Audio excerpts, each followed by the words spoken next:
deposiciones por día. Solo por clínica, ya sabíamos que el paciente tenía una colitis ulcerosa grave, gravísima. Sangre en las heces, escasa, la leve, moderada, intensa. Fiebre, ¿no? Obviamente en la grave tiene fiebre.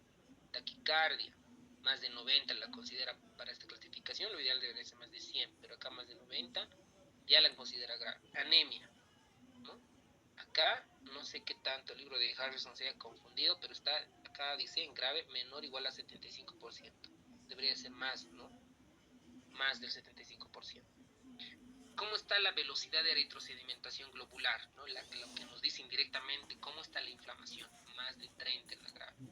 ¿Y cómo está el aspecto endoscópico? Hemorragias espontáneas y ulceraciones en la enfermedad grave. ¿Okay?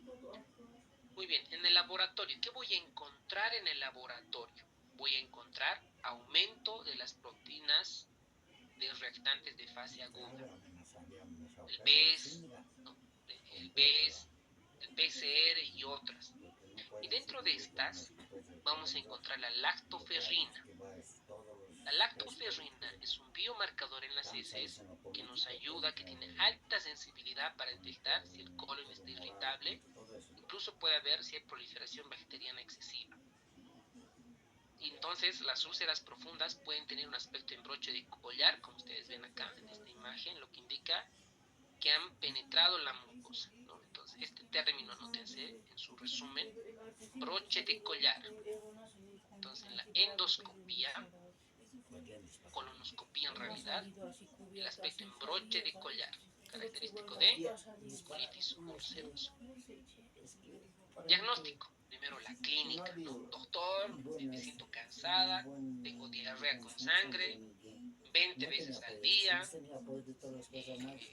antecedentes, entonces le decimos al paciente que, ¿no? que le pedimos laboratorios, ¿no? Una hemoglobina, electrolitos, perfil renal, perfil hepático, para comenzar a ver. Entonces le decimos al paciente que ingrese a servicio de endoscopía, ¿no? La colonoscopía. Obviamente estos casos no es tan frecuentes en nuestro medio, por eso tal vez no les hace tan familiar. Entonces la colonoscopía lo que va a hacer es tomar la biopsia y ver las características. Entonces en la biopsia toma el gastroenterólogo y en anatomía patológica en la colitis ulcerativa, ¿qué va a ver? ¿Qué espera ver el patólogo? ¿Cuáles son las características microscópicas? Plasmocitos, plasófilos, criptitis. Ya. Primero, en cuanto al espesor de la capa del intestino, ¿qué capas va a afectar? Mucosa y submucosa. Superficial, doctor. Capa superficial, la mucosa. Mucosa y submucosa. ¿Qué tipo de células van a infiltrar? Linfocitos T. Plasmocitos, macrófagos basales. Exacto. Plasmocitos. También linfocitos, deben haber otros macrófagos, pero preferentemente plasmocitos. ¿Qué más? Y un borramiento, ¿no? Puede haber microabscesos, alguien decía por ahí una criptitis, ¿no? Algunos libros van a encontrar como microabscesos, criptitis, ¿okay? Pero el libro de Harrison no lo identifica tan claramente. Ahora, ¿por qué puede morir el paciente? Tiene sangrado. Va a morir por shock hipovolémico, de tipo hemorrágico, ¿no? Shock hemorrágico. Y otra complicación grave es el megacolon tóxico. Como ese intestino está tan delgado, tan inflamado, se puede perforar, puede haber estenosis y riesgo de cáncer colorectal. Entonces, cada uno de estos vamos a hacer un diagnóstico. El 15% van a tener complicación, 1% hemorragia activa, ¿no? Y esta hemorragia ya en el tema de cirugía, vamos a ver cómo se maneja un choque hemorrágico, cuántas plaquetas, cuánto crioprecipitado, plasma, etcétera. Pero un dato medio random, ¿no? No sé qué tanto, ¿no? Dice, si el enfermo necesita de 6 a 8 unidades de paquetes globulares, en este caso de sangre, dentro de las 24 a 48 horas está indicado colectomía. Actualmente las guías de gastroenterología manejan otro criterio, pero bueno, ahí tenemos el dato. Y esto sí, es importante. Una complicación grave es el megacolon tóxico, ¿no? Entonces, esta se diagnostica tomando una radiografía simple de abdomen, ¿okay? Toma una radiografía simple de abdomen, y en el colon transverso se mide el diámetro, ¿no? El diámetro de este colon. Cuando es más de 6 centímetros y hay una pérdida de austras, ¿no? Esta ya se la considera un megacolon tóxico. ¿Y cuál es el tratamiento? ¿Para qué me sirve diagnosticar? Para llamarlo al cirujano colorectal para que realice una colectomía. ¿Por qué? Porque si no, se va a morir el paciente. Va a perder mucha sangre, va a tener un choque hemorrágico y se va a morir. Entonces acá es mejor realizar una colectomía. Ya el cirujano de colon les dirá qué tipo de colectomía, la anastomosis, etcétera, etcétera. ¿Okay? Ahora veamos al Crohn. El Crohn, ¿cómo viene? ¿Cómo llega a la consulta? Dice, doctor, doctora, me duele la fosa ilíaca derecha. Ah, pues piénsalo primero, apendicitis. No, doctor, esto me duele hace ya 3 meses, una vez viene, ¿no? Entonces dice, no, esto no es apendicitis. Entonces comenzamos a tomar una radiografía simple de abdomen. No hay nada en la radiografía. Entonces hacemos una radiografía contrastada con bario. Y en esta contrastada con bario vamos a identificar esta estenosis. Miren cómo está la estenosis. Esta estenosis radiográficamente tiene un signo, es el signo de la cuerda. Este signo de la cuerda no es nada más que la inflamación que llega a una estenosis severa del ilion. Entonces el paciente llega con un dolor abdominal en el cuadrante inferior derecho, ¿okay? Simulando una apendicitis. Entonces acá, con esta radiografía puedo identificar si tiene algún tipo de fístulas. Pues algunos pacientes, hay casos reportados que el paciente tiene fecaluria, orina heces. Entonces uno sospecha, ¿pero por qué? Porque hay una fístula. Este intestino se pasa los uréteres al sistema renal. Entonces se crean ese tipo de fístulas. Entonces, dependiendo qué parte del intestino delgado, qué parte del tracto digestivo se afecta, se genera la clínica. En este caso, puede llevar una yeyunoileitis. Y estos pacientes pueden tener también diarrea, pero no tan grave como la colitis ulcerosa. Y hablo un poco de los mecanismos fisiopatológicos. Primero, por la proliferación bacteriana, la mala absorción de ácidos biliares, la inflamación intestinal. Puede haber colitis y enfermedad perianal, pero esto no es tan frecuente, ¿verdad? Perianal es más colitis ulcerosa, cuidado que se confundan con eso. Otra, complicaciones de la enfermedad de Crohn, fístulas, por lo que les había comentado, adherencias, perforaciones, abscesos intraabdominales, obstrucción intestinal, hemorragia digestiva, mala absorción, enfermedad perianal grave. Lo más frecuente, ¿cuál es? Fístula, fístula, fístula, fístula. Eso no te puedes olvidar.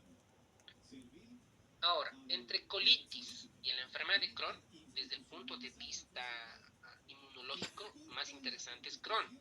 ¿Por qué? Porque vamos a encontrar anticuerpos contra la proteína C de la porina de la membrana externa, de la E. coli.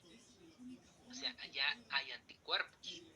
También vamos a encontrar anticuerpos contra I2 de la Pseudomonas fluorescens, es decir, algo pasa con las bacterias. Y también encontramos anticuerpos contra Saccharomyces cerevisiae. Estos Saccharomyces habíamos comentado que participan, ¿no?, dentro de nuestra flora intestinal como factor protector, pero el sistema inmunológico lo ataca por alguna razón y se generan anticuerpos. Y si nosotros un poco relacionamos con el mundo de la reumatología, que tienen positivos P-ANCA positivos, ¿no? ANCA positivos P-ANCA positivos. Entonces, además se ha demostrado que hay positividad para la antiflagelina. Entonces, estos los tienen que volver sí o sí flashcard, porque va a ser un poco difícil recordar para el examen, o por lo menos para el simulacro de gasto. Diagnósticos diferencial, puede ser cualquier cosa, ¿no? Puede ser diarrea por salmonela, E. coli, Yersinia, cualquier diagnóstico diferencial. Aquí tenemos las características diferenciales entre colitis y enfermedad de Crohn. Esta tabla tiene que estar en su resumen, doctores. Tiene que estar resumen. Veamos con el sangrado macroscópico. ¿Quién sangra más? ¿Colitis o Crohn? Colitis. Eso, muy bien, muy bien. ¿Quién tiene moco? Es decir, donde el colon, el recto, cuando se inflama forma moco. ¿Se acuerdan? Hay una parte, una patología frecuente, ¿no? Llega un paciente con diarrea. ¿Cuántos días tiene la diarrea, señor? 4 días con diarrea. ¿Qué le preguntamos? Si tiene sangre y si tiene moco. Y si tiene sangre y moco, decimos que esta es una diarrea inflamatoria. ¿No? Que es una diarrea inflamatoria. Y que esta diarrea probablemente esté atacando el intestino grueso. Entonces, ¿qué tiene que tener? ¿Qué tiene que estar en la cabeza? Cuando es sangre y moco, intestino grueso, colon. ¿Okay? Entonces, sabemos que la colitis es más colon y enfermedad de Crohn es más ileína. Entonces, ¿quién creen que forma más moco? ¿Crohn o colitis? Colitis. Exacto. ¿No ven? Listo. Colitis. Síntomas generales. Como la enfermedad inflamatoria intestinal, sobre todo la Crohn, genera muchos anticuerpos, tienen síntomas generales frecuentes. El dolor abdominal es más frecuente en la enfermedad de Crohn porque puede simular una apendicitis, y el dolor de la apendicitis es fuerte en comparación de otras. Más abdominal, esto es más en Crohn. ¿Por qué? Porque pueden generar abscesos abdominales. Afección perianal, perianal importante. Cuidado que se confundan con Crohn esto. Digo con colitis, ¿no? Cuando diga perianal, esto es Crohn. Cuando es recto, la parte sigmoidea, eso es colitis ulcerosa. Cuidado se confundan. Cuando es perianal, o sea, más superficial, eso es Crohn. ¿Okay? Crohn, miren, recuerdan acá, perianal, miren, enfermedad perianal, Crohn, Crohn, cuidado que se confundan con colitis, perianal. Entonces, ahí tenemos, fístulas, ¿quién fistuliza más? Crohn. Obstrucción del intestino delgado, intestino delgado, ileitis. ¿Quién afecta más la ileitis? Crohn. Obstrucción del colon, Crohn. Respuesta a los antibióticos, Crohn, y recaídas después de la cirugía, Crohn. ¿Okay? Muy bien. Esta tabla resume todo. Endoscópicas, recto respetado. ¿Quién hace el recto respeta? El Crohn, ¿no? Más frecuente está afectado en la colitis ulcerosa, ¿no? El recto, ¿no? Siempre está afectado. Por eso acá dice rara, ¿no? Siempre está afectado. ¿Perdón? ¿Tienen alguna pregunta hasta ahí? Enfermedad continua, sí, ¿no? En la colitis ulcerosa. Mientras la enfermedad de Crohn es ocasional. Esto es como parches les vamos a llamar, ¿no? Como parches, no sé, algún término que sea como si estuviéramos disparando el intestino y afecta todo a varios lugares. Empedrado, Crohn, granulomas en la biopsia. ¿Quién presenta granulomas? Crohn. Radiografía, intestino delgado claramente anormal, eso en la enfermedad de Crohn, porque recuerden el ilion, ¿no? Que pertenece al intestino delgado. Ilion terminal anormal, Crohn. Colitis segmentaria, no es continua, segmentaria, Crohn. Colitis asimétrica, Crohn. Estenosis, Crohn. Entonces esta tabla resume los puntos más importantes, ¿no? Y esperemos que para el examen pregunten estas cosas, ¿no? Para estas cosas. Bueno, entre las enfermedades que estimulan estos son varias, ¿no? Bacterias, virus, enfermedades inflamatorias como otras, como colitis linfocítica, por ejemplo, neoplasias y otros fármacos y productos químicos. ¿Okay? Ahora acá tenemos las manifestaciones extraintestinales dermatológicas. Les voy a dar otro tip. Entre la colitis y el Crohn, el que más tiene enfermedades extraintestinal es sobre todo Crohn. También la colitis lo tiene. Cuando habíamos comentado entre la colitis ulcerosa, dentro de la manifestación extraintestinal en la colitis ulcerosa, ¿cuáles eran las manifestaciones extraintestinales más frecuentes? Pueden activar su micrófono. Pioderma gangrenoso y osteoartritis. Y el HLA-B27, espondilitis anquilosante.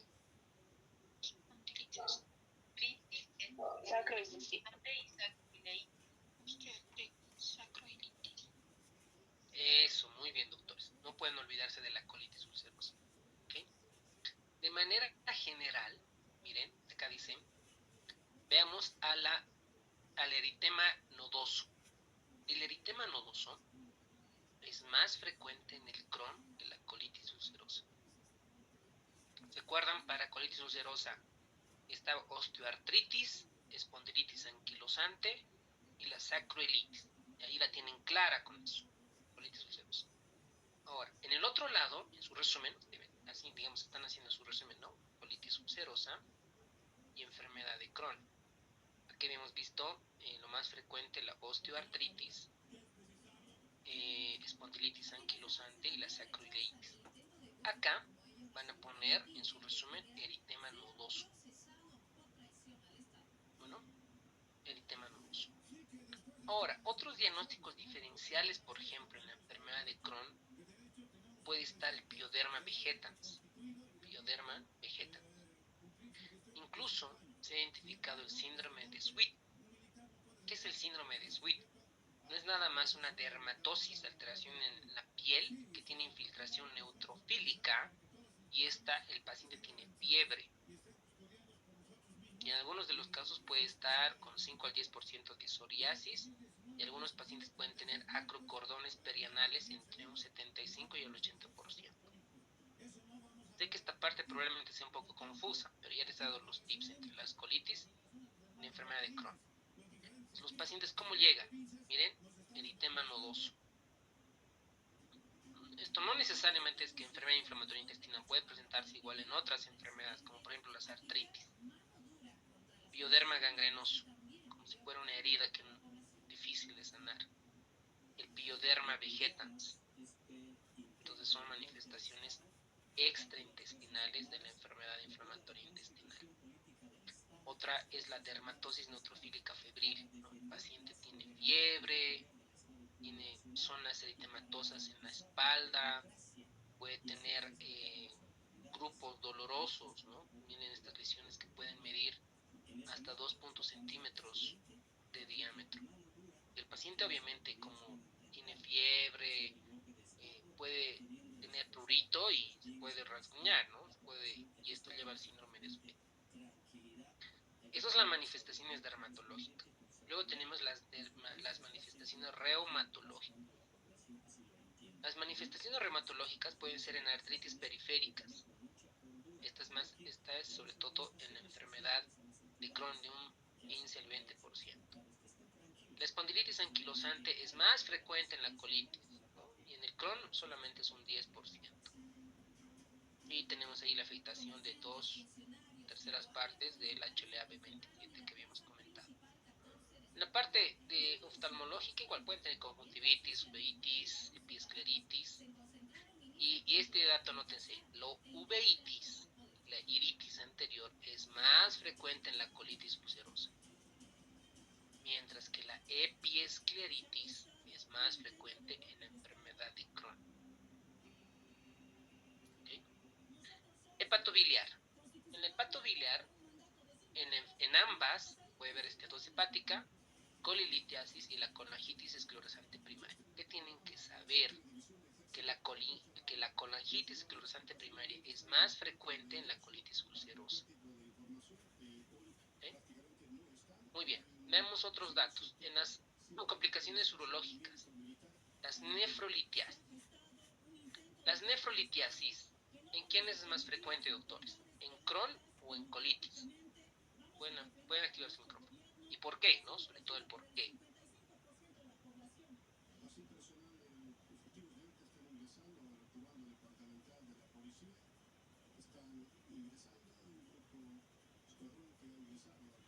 Crohn, doctor. Exacto, en la enfermedad de Crohn. ¿Por qué? ¿Por qué es más frecuente tener cálculos? Pues un paciente... Doctor, por la absorción del oxalato en la dieta y hiperoxaluria, si no estoy equivocada. Hiperoxaluria. Por las fístulas, doctor. por las fístulas. Por la absorción a nivel del ilion del calcio, se acumula. Cálculos y obstrucción uretral y las fístulas. El penúltimo comentario está bien. Si nos podría volver a repetir, por favor. Tiene que ver mucho con la ileitis y el calcio, y el oxalato de calcio.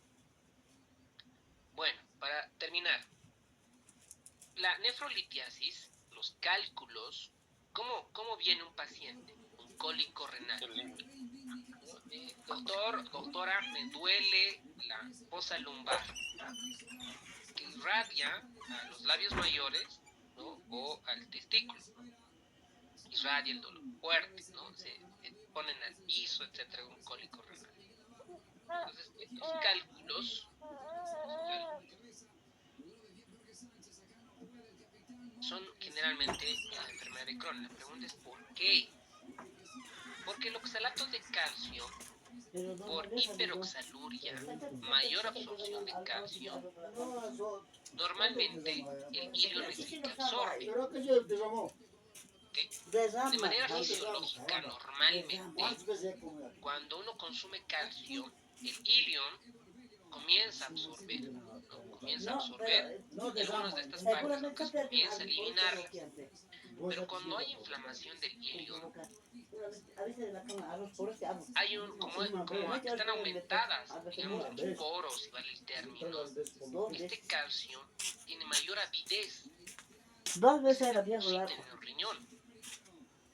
Entonces, por esta hiperoxaluria, aumentos de calcio por el sistema renal, van a formarse cálculos en los riñones. Por ese mecanismo fisiopatológico.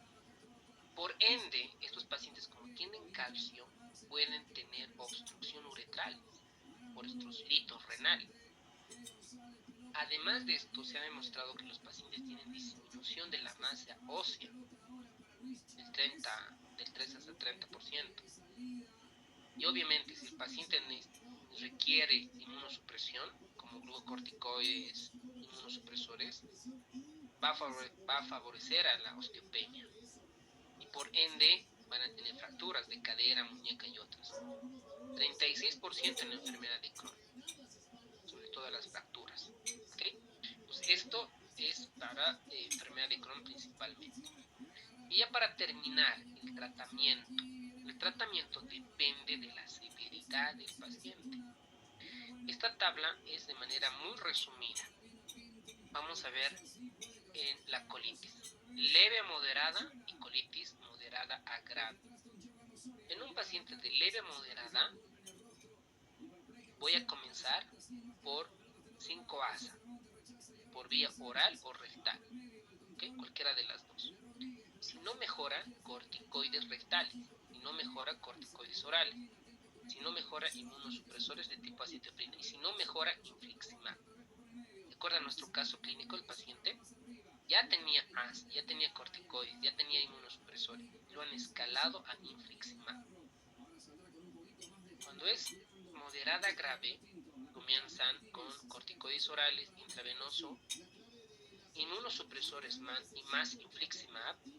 Si no mejora, adalimumab o algunos anticuerpos monoclonales intravenosos y algunos inmunosupresores más fuertes como la ciclosporina. En esto va las colitis ulcerosas. ¿Qué pasa con la enfermedad de Crohn? acá vamos a tener leve, moderada y moderada grave. En la leve es corticoides, ¿ok? Corticoides. Algunos antiinflamatorios, corticoides, y pueden estar unidas a los anticuerpos, como el infliximab, y algunos que en las guías están demostradas como el vedolizumab. Cuando es moderada grave, usamos terapias combinadas, inmunosupresores, anticuerpos monoclonales y otros. Y al final, el paciente ya no tiene intestino, entonces tenemos que asociar nutrición parenteral al NPT. Y cuando hay fístulas, aquí el paciente necesita cirugía, ¿no? Drenaje, abscesos, antibióticos, y lo mismo para el NPT. Acá tenemos el resumen. Miren, para la colitis ulcerosa leve a moderada, principalmente el tratamiento de primera línea es la mesalamina. Eso anótense, por favor. Mesalamina, tratamiento de primera línea. Cuando no mejora, a esta mesalamina pueden asociar corticoides, y si no mejora a esto, corticoides intravenosos. Acá es por vía oral y acá intravenosos. Esto es de leve a moderada. Cuando es moderada a grave, acá son corticoides orales o anticuerpos los anti-TNF-alfas. ¿Cuál? Sobre todo el infliximab. En los exámenes que les hemos preguntado, en las preguntas que les han enviado, ahí están las respuestas, ¿no? Esperemos que igual que estén copiando para acelerar. En la parte de grave son corticoides intravenosos más inmunosupresores e infliximab, ¿no? Los anti-TNF-alfa. Para la enfermedad de Crohn, dependiendo qué partes estén afectadas. Para la enfermedad de Crohn está limitada al ilion, al colon derecho, y ahí son corticoides de liberación prolongada o controlada principalmente, por vía oral para que llegue hacia el ilion. Entonces, a estos también están asociados los corticoides sistémicos, sobre todo la prednisona. Y cuando es una Crohn moderada grave, ya son tratamientos combinados. Por ejemplo, corticoides orales más anticuerpos anti-TNF-alfas, como el infliximab. En algunos casos, algunos esquemas están los ahorradores de esteroides. En este caso son los anticuerpos anti-TNF-alfas más un inmunomodulador, como por ejemplo el metotrexate. Bueno, esto ya para cada